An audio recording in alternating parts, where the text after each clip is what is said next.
Assalamualaikum warahmatullahi wabarakatuh.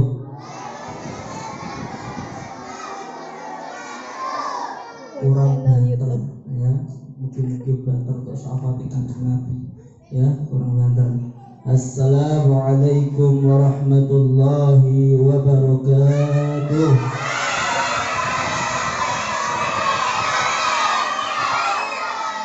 Semangat menanggakan semua itu kurang banter baik salamin ya. Assalamualaikum warahmatullahi wabarakatuh.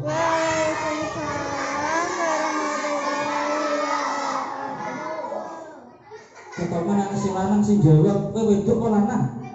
Wedok perempuan Ustaz. Ya bareng-bareng deh dijawab deh. Assalamualaikum warahmatullahi wabarakatuh.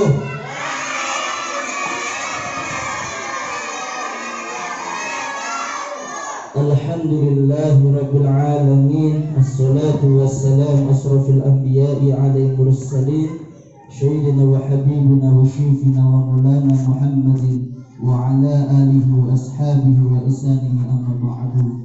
Alhamdulillah, santri-santri ya, baik perempuan maupun laki-laki, di hari ini yang insya Allah Jumat Mubarak, Jumat Barokah ini kita bisa hadir atau bisa datang di Pondok Pesantren Darul Quran ini dengan keadaan sehat walafiat, tidak sekurang apapun. Mudah-mudahan kita datangnya di tempat ini menjadi sebab musabab turunnya berkah dari Allah Subhanahu wa taala. Amin Allahumma amin. Mudah-mudahan adik-adik, Mas, Kang, Mbak Yule, Bule, Budi ya, mudah-mudahan niat dari rumah, mudah-mudahan menjadi sebab ya turunnya berkah dari Allah Subhanahu wa taala. Amin Allahumma amin. Coba santri-santri, santriwati, santri cubi ya, didengarkan nasihat sedikit dari Ustaz. Nanti yang bisa menjawab, nanti terakhir ada pertanyaan ya, nanti ada nasi kotak Ustaz ya, sama snack ya. Tapi tolong diperhatikan sedikit, nanti ada pertanyaan terakhir ya. Cukup 20 menit saja Ustaz ngomong ya. Allah Subhanahu wa taala memberikan diri kita otak. Allah Subhanahu wa taala memberikan diri kita pikiran.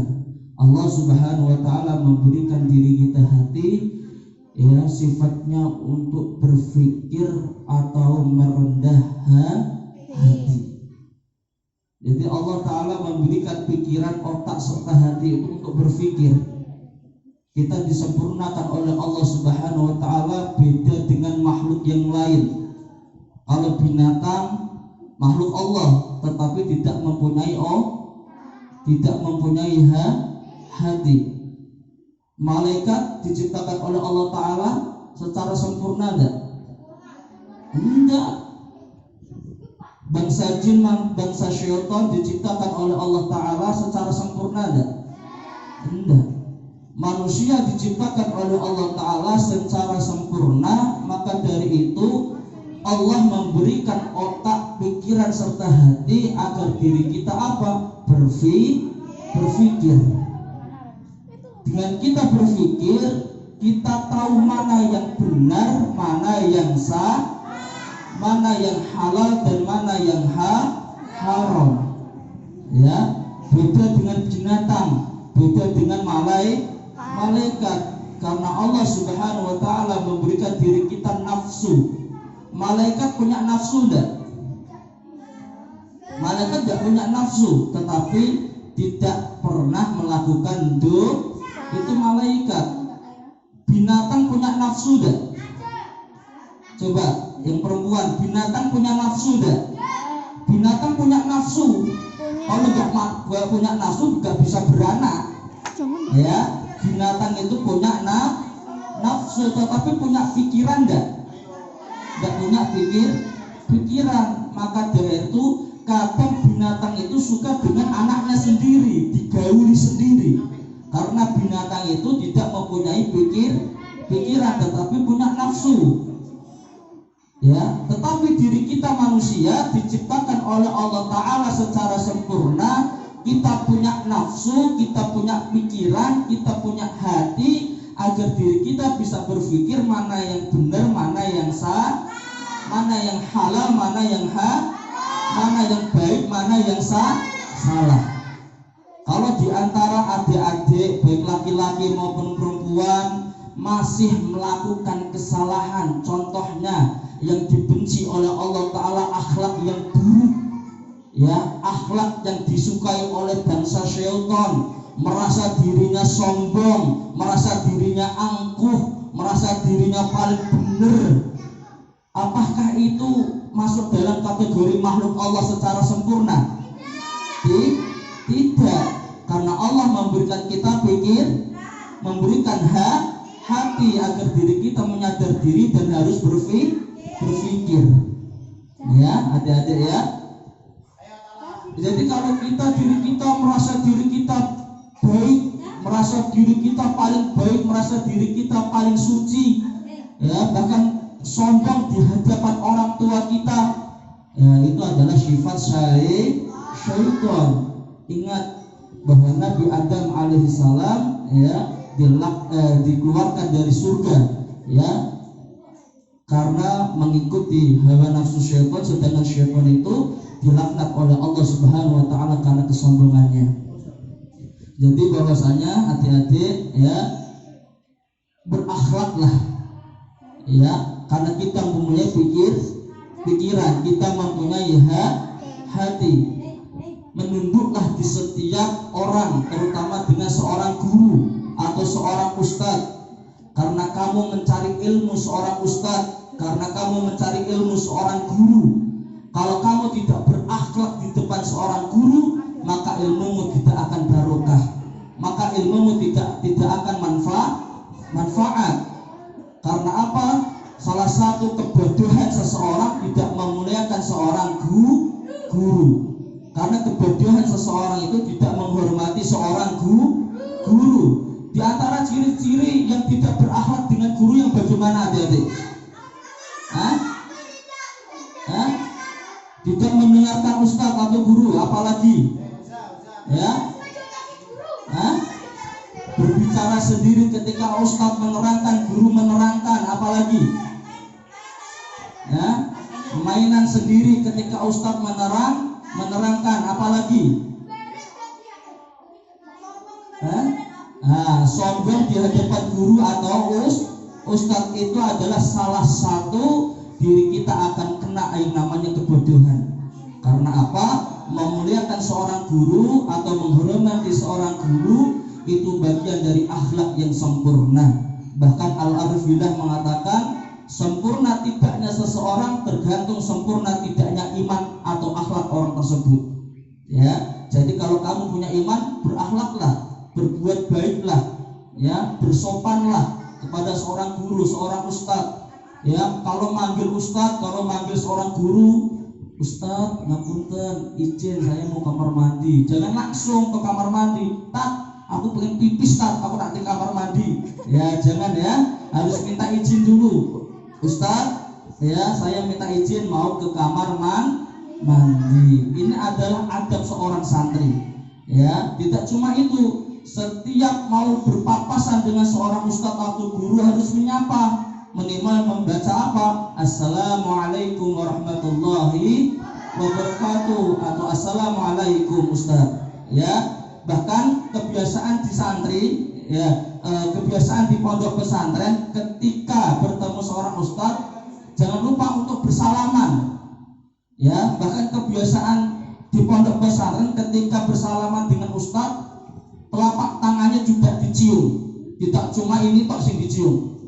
Ya, telapak tangan juga dicium karena mengambil keberkahan seorang guru, mengambil keberkahan seorang ustadz. Karena dulu ustadz di pondok pesantren sering mencium telapak tangannya kiai saya seperti ini. Karena apa? Berkah, insya Allah ilmunya akan manfaat. Tidak cuma ini sing dicium, tapi juga telapak tangan. Karena apa? Dengan keikhlasan guru kita, beliau mengajar kita ilmu. Ya, jadi kalau bisa adik-adik di sini membiasakan diri bersopan santun dengan seorang guru atau ustaz. Cium tangannya, mengambil keberkahannya, maka ilmumu akan manfaat baik dunia maupun di akhirat.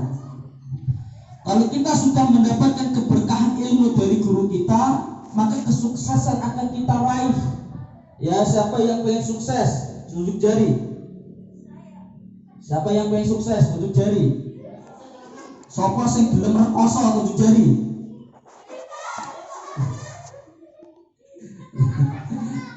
Doa loh Mas ya. Siapa yang pengen sukses tunjuk jari. Yang tinggi terus, tinggi. Nah, ada duduk ya. Ya, mudah-mudahan ya salah satu kesuksesan dalam hidup kamu hormati seorang guru. Ya, memuliakan seorang guru. Gitu ya. Berakhlaklah seorang guru. Seperti itu adik-adik ya. Terus seandainya diri kita tidak sopan atau durhaka dengan guru kita atau ustadz kita, apa yang kita dapatkan? Satu, ilmu kita akan tidak baru. Kedua, ilmu kita tidak manfaat. Yang ketiga, ilmu kita tidak berguna. Yang keempat, kita akan mengalami kebodohan. Yang kelima apa? Ya, mencari rezeki akan sulit. Orang yang bodoh itu besok nak us gede boleh rezeki angel, karena orangnya bodoh. Ya, beda dengan orang yang pintar, hormat dengan guru, mengikuti perintah guru, ya, suruh menghafalkan, maka kesuksesan akan dia raih, ya, dan kelak beliau mencari rezeki, ya, akan mudah untuk dicari. Itu ya adik-adik ya. Maka hormatilah gurumu, hormatilah ustadz-ustadz yang ada di sini. Ya, ketika berangkat cium tangan, ketika pulang cium tangan, jangan lupa sapa. Ya, kalau bisa lebih menunjuk ketika kita berpapasan dengan guru kita. Jangan menganggap badan kita di hadapan seorang guru, nggak akan barokah ilmumu, nggak akan manfaat ilmumu. Apalagi nyuruh ustadz, ya. Ustadz imam sholat, ya, itu tidak boleh, ya, kurang adab, gitu ya, karena adab itu bagian dari keimanan kita kepada Allah Subhanahu wa Ta'ala. Itu yang pertama, adab dengan guru. Yang kedua, berakhlak atau beradab dengan kedua orang tua kita. Terkadang diri kita sebagai anak merasa kurang beradab atau merasa diri kita kurang beradab atau berakhlak kepada orang tua kita, khususnya kepada ibu dan bapak kita. Apalagi ketika diri kita sudah pandai, apalagi diri kita sudah pintar, mempunyai ilmu, merasa pintar di hadapan orang tua kita, merasa pandai di hadapan orang tua kita, ya, bahkan ketika orang tua kita melakukan kesalahan sedikit pun, dengan egoisnya diri kita merasa pintar di hadapan orang tua kita, itu adalah su'ul adab atau tidak beradab dengan orang tua. Jadi kalau kita dengan orang tua beradab, maka insya Allah barokah, ilmu kita akan barokah, mencari rezeki juga akan mudah. Jadi jangan membentak-bentak, ya. Coba adik-adik di sini yang sering membentak-bentak ibunya siapa? Tunjuk jari. Jujur. Yang perempuan, coba yang sering membentak-bentak ibunya siapa? Ya, jujur. Ya. Ya. Yang sering marah-marah di hadapan orang tua siapa? Tunjuk jari. Ya. Berkata kasar di orang tua, coba tunjuk jari siapa? Ya?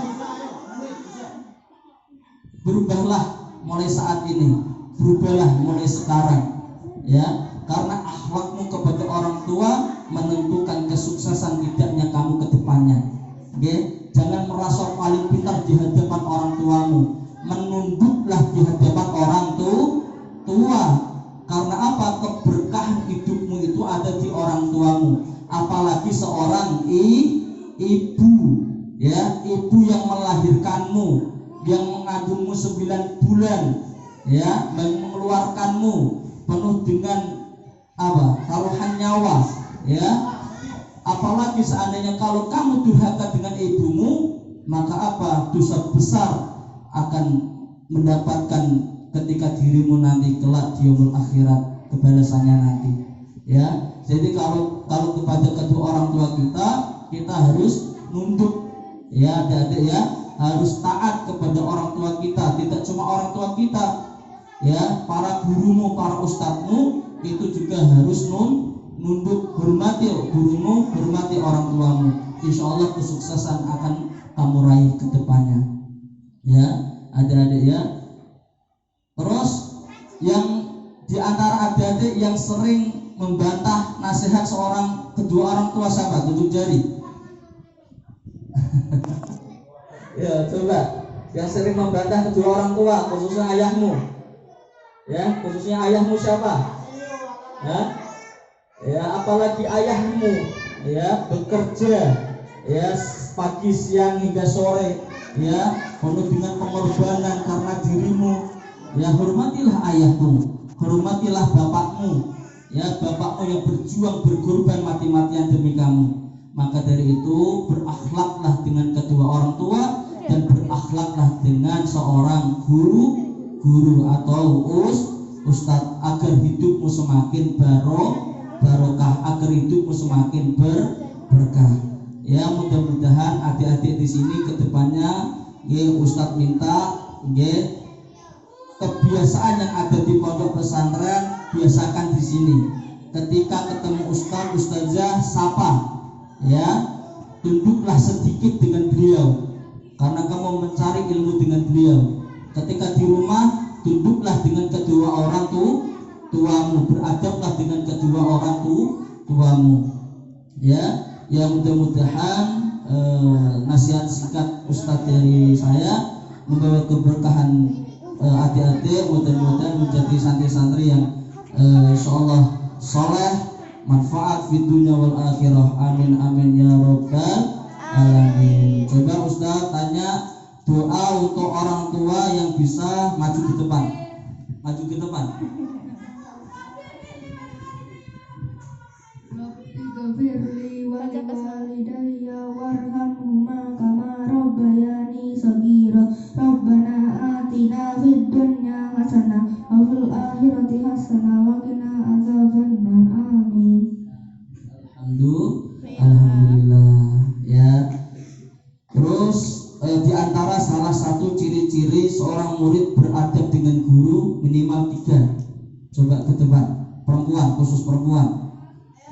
Ayo, ciri-ciri seorang murid beradab dengan seorang guru minimal 3. Yang perempuan, Mbak, ayo ke depan, bismillah. Ciri-cirinya, ayo. Ya, santri putri, ayo. Mbak yang besar. Ciri-cirinya seorang murid beradab dengan seorang guru atau seorang ustadz. Ayo, minimal 3. Gak ada yang berani maju. Ya udah, laki-laki, ayo ustazah. Ayo.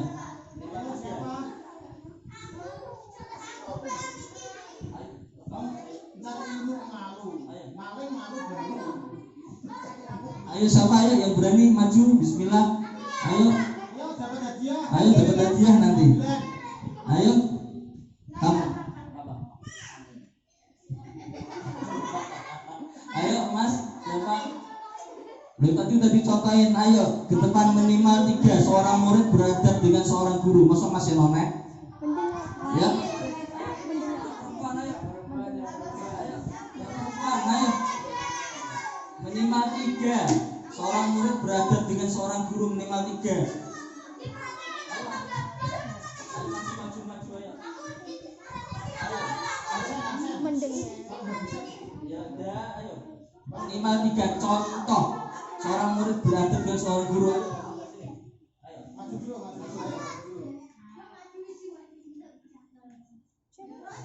Contoh 3 seorang murid beradab dengan guru. Contohnya apa? Pertama. Menghormati seorang guru. Kedua. Apa? Kedua.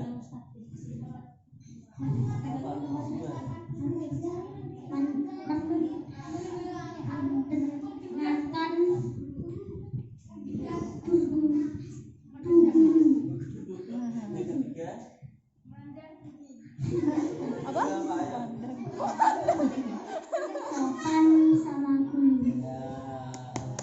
alhamdulillah. Tangannya gantian yang perempuan. Ayo contoh dua lah. Contoh dua beradab dengan guru atau seorang ustaz. Ayo, tidak adab ini ya. Contoh ini tidak adab ya. Duduk. Ayo seorang perempuan. Oh.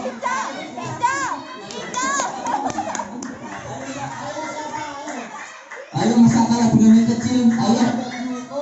Ayo minimal dua. Ayo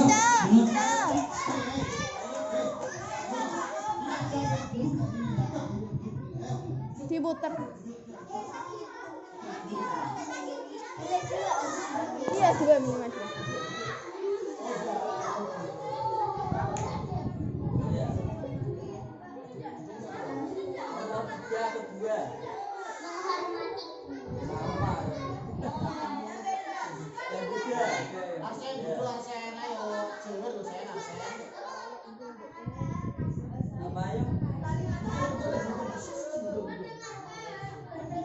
Bima mundur Bima. Suara keras. Yang kedua. Ya, satu lagi.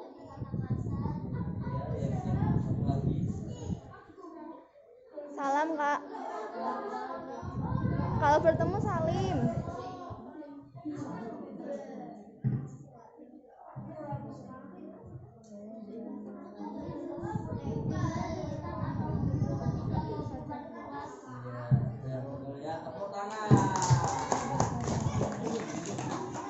Ayo sekarang Ustaz berikan contoh ya.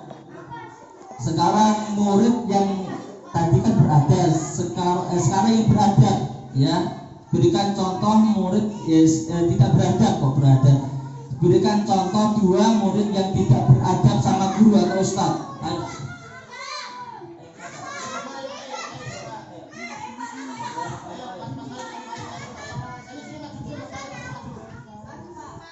Ya, Farid. Tes, oke. Tolong pinggir dong.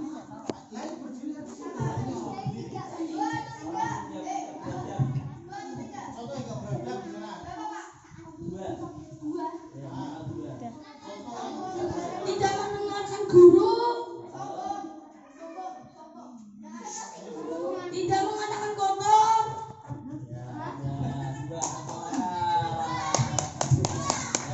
Sekarang berikan contoh yang perempuan ya. Seorang anak yang durhaka dengan kedua orang tua minimal 10. Maling kundang. Ayo, Kak. Ayo, Kak Julian. Oh, jangan malu, biasanya malu-maluin ya.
Menghargai orang tua. Satu lagi, orang satu. Marah-marah sama orang tua. Membentak orang tua, Kak. Kak, membentak orang tua. Menghina yang tua.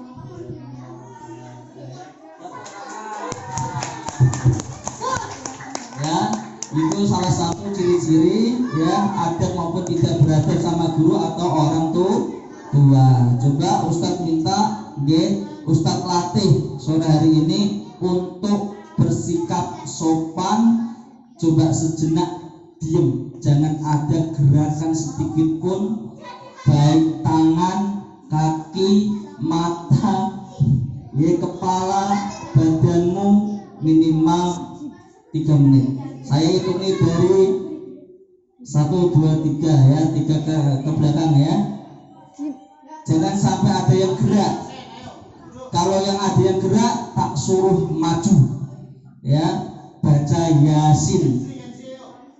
3, 2, 1. Diam. Diam. Yang gerak tak suruh ke depan baca Yasin atau baca Al-Baqarah full. Jangan ada yang bergerak, saya perhatikan.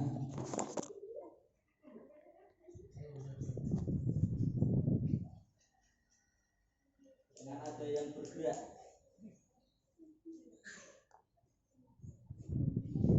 Yang bergerak tak suruh maju.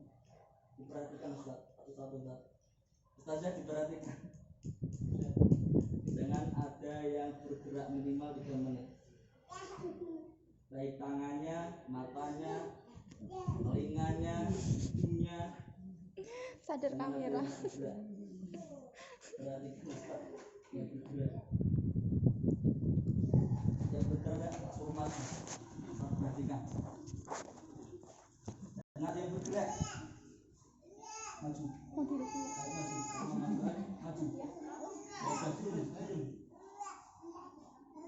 Jangan bergerak. Ini melatih kamu untuk berdiam diri, sopan ketika kamu nanti sholat. Ya. Jangan ada yang bergerak sedikit pun, baik itu tanganmu, kakimu, hidungmu, jangan bergerak.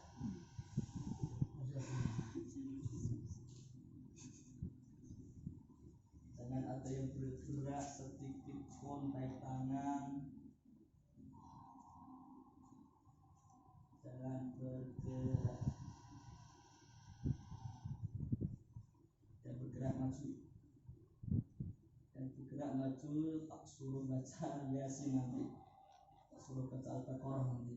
Jangan bergerak.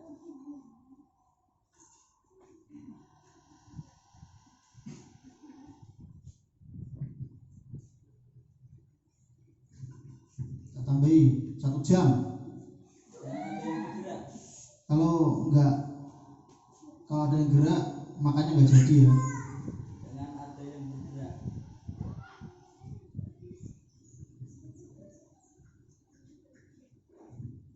Sholat tuh seperti ini harusnya. Jangan ada yang bergerak. Ayo. Cuma 1 jam atau 1 menit.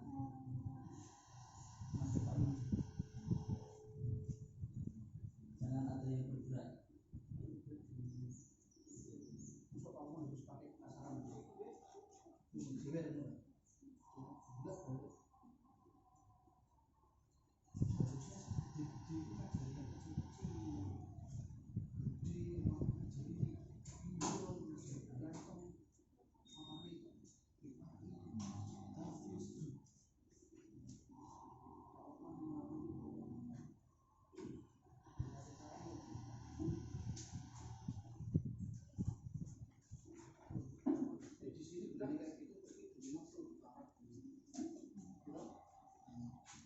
Ya. Ayo tambah lagi 5 jam. Jangan ada yang bergerak. Nah. Sholat itu harusnya seperti ini. Kamu sholat gositi seakan-akan kamu bangkang. Kamu kira bangkang sama orang tua, sama guru toh, sama Allah. Kamu sholat bicara sendiri batuk dengan sengaja, itu bangkang sama Allah sama aja itu. Menghina itu sama saja itu. Sholat tak guyon. Pak Lukman nanti kalau ada apa? Kalau Pak Lukman lihat nanti maghrib kok ada yang sholat kok guyon terus, gerak-gerak sampai naik diwe. Dijewer. Mending dijewer Pak Lukman daripada jewer malaikat ya. Dia jewer malaikat potol kupingnya. Nah, jangan sampai ya. Sholat itu anteng. Kamu kalau sama orang tua ya anteng lah, sama Allah sama. Sholat itu harus anteng, tumanina, khusyuk. Sholat kok guyon, malah harus batuk-batuk dengan sengaja. Imam kalau lagi baca jangan ditirukan. Dengerin imam kalau lagi baca. Nanti kalau baca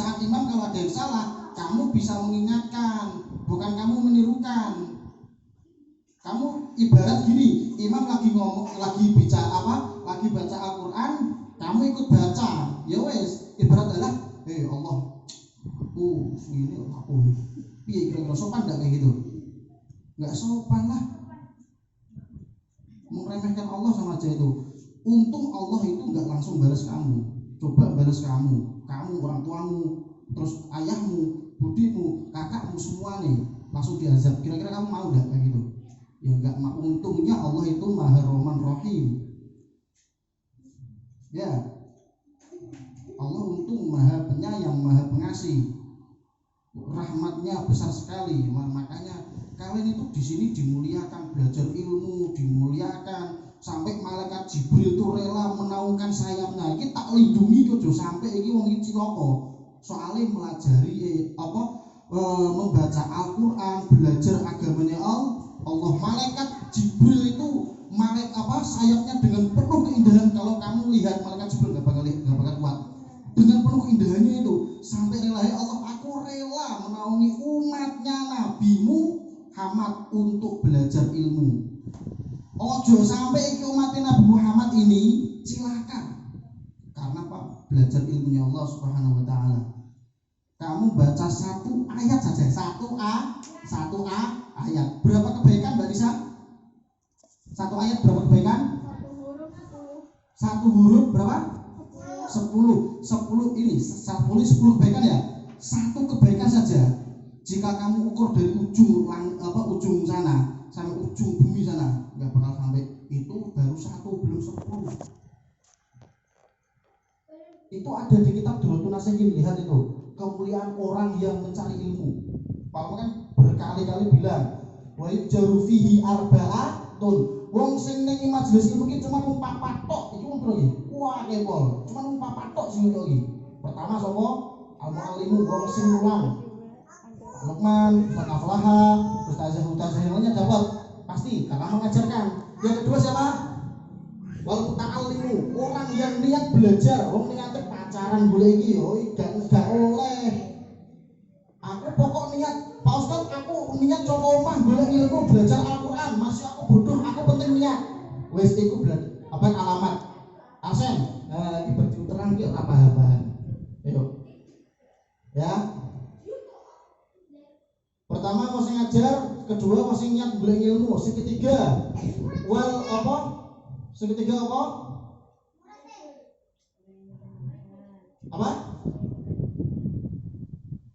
Wong sing mendengar wal mustami'u. Ya, wal mustami'u iki hadis Rasulullah lho ya. Wong sing ngrungokne, sing omong-omongan dhewe ini. Lah yo makan dirungokne. Masih ingat tadi Ustaz Aflah tadi apa? Materinya apa tadi disampaikan? Tentang apa? Arsen, tentang apa Arsen? Gede-gede kan? Gak dengerin kok. Sepele banget habis diucapkan apa? Akhlak mulia. Makanya dengerin. Ya. Mendengarkan. Yang keempat, wong sing seneng. Kalian kalau udah seneng di sini harusnya itu mendengarkan, itu seneng. Ciri-ciri orang yang seneng ya, nih tak perlihatkan. Ciri-ciri orang yang seneng itu duduk, mendengarkan, seneng. Gak ada orang yang seneng kamu ngamuk-ngamuk, itu gak ada. Gak ada orang yang seneng marah-marah, itu gak ada. Itu gak seneng itu namanya ya. Ya, diperhatikan ya. Satu ayat yang kalian pelajari mendapatkan 10 kebaikan. Nah, ini hari ini harusnya ajarkan praktek sholat, tapi karena kecil-kecil pasti guyon kabeh. Nah, karena ini di akhir tahun. Di akhir tahun bulan apa ini? Bulan Desember. Nanti akan diadakan tes. Ya, akan diadakan tes. Tesnya itu nanti berarti minggu terakhir, berarti 1 minggu lagi. Nanti mabit baru tes. Yang pengen mabit siapa? Nah, nanti saat mabit ini perlu dirupiah lagi nih, Dan. Santai ini. Nah, biar biar hilang ini. Nah, sudah. Nah,